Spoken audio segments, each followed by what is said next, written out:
We pray for better days.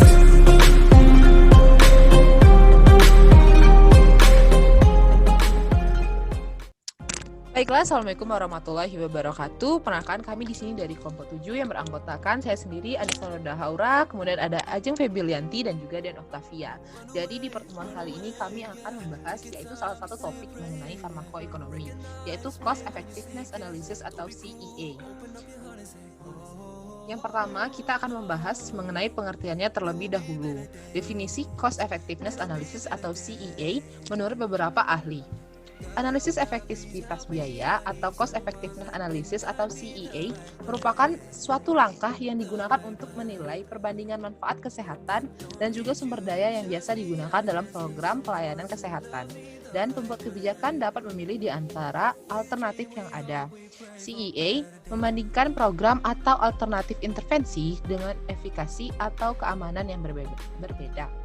Menurut Henry M. Levin, analisis efektivitas biaya merupakan evaluasi yang mempertimbangkan aspek biaya dan konsekuensi dari sebuah alternatif pemecahan masalah.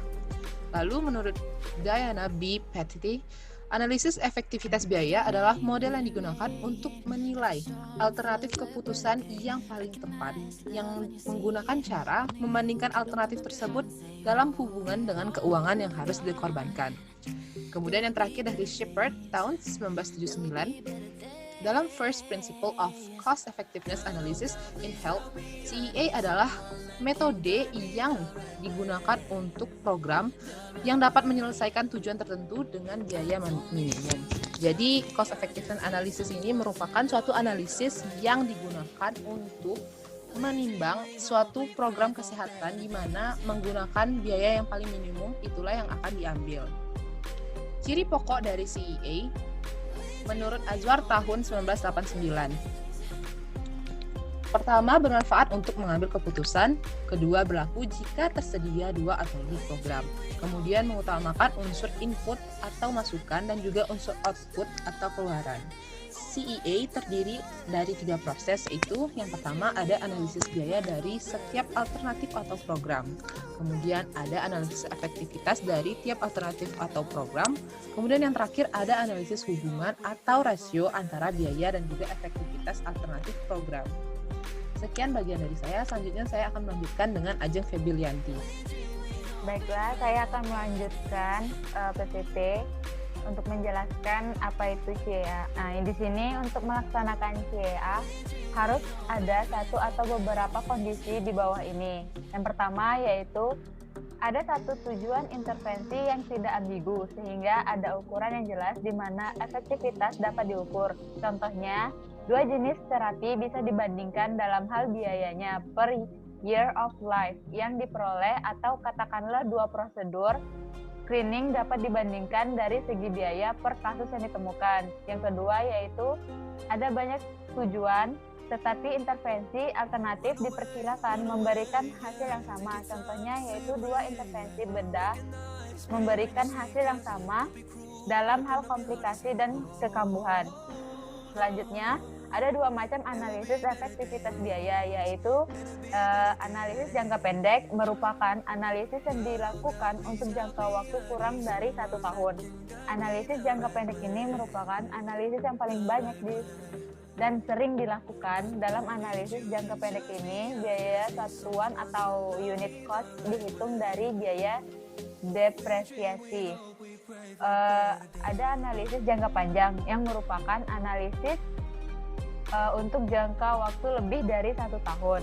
Dalam analisis jangka panjang ini, biaya satuan atau unit cost yang digunakan adalah berupa nilai diskon unit cost, di mana dalam perhitungannya tanpa mempertimbangkan biaya depresiasi.